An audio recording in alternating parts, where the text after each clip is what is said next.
Nestled deep within the whispering woods stood an old, abandoned mansion. The locals avoided it, spinning tales of shadows and spirits. But for Ethan, it was the perfect location for his next urban exploration video. Armed with his camera and flashlight, Ethan approached the mansion just as the sun dipped below the horizon. The structure loomed, its windows like hollow eyes staring out into the growing darkness. He pushed open the creaking door, and a gust of stale air greeted him, carrying with it the faintest whisper of a warning.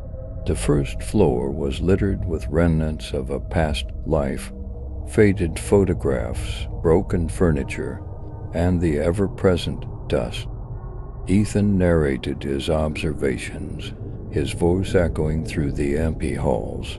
He climbed the grand staircase, each step protesting with a loud groan. Reaching the second floor, he found a series of rooms, each more decrepit than the last.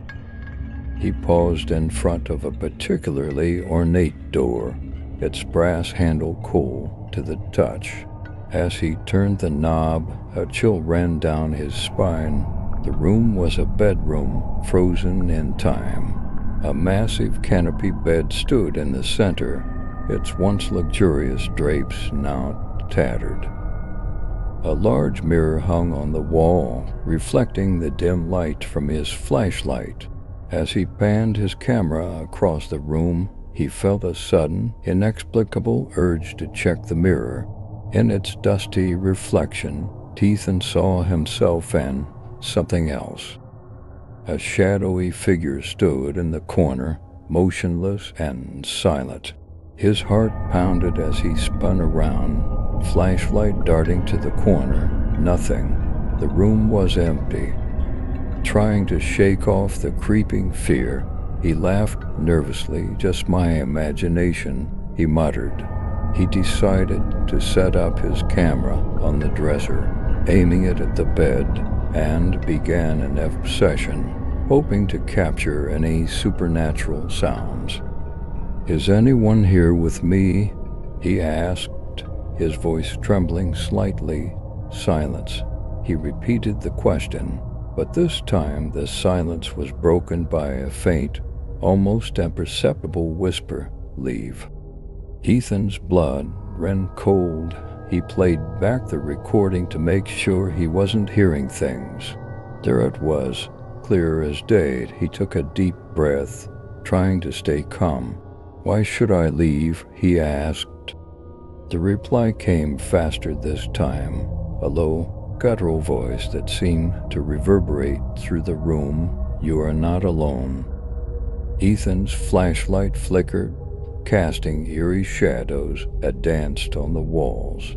He could feel a presence, something watching him. The air grew colder, and his breath became visible in the dim light. Suddenly, the door slammed shut with a deafening bang. Ethan rushed to it, pulling and yanking, but it wouldn't budge. Panic set in as he felt a cold hand on his shoulder. He spun around, but there was no one there. Suddenly, the door slammed shut with a deafening bang. Ethan rushed to it, pulling and yanking, but it wouldn't budge. Panic set in as he felt a cold hand on his shoulder. He spun around, but there was no one there. The whispers grew louder, a cacophony of voices all around him.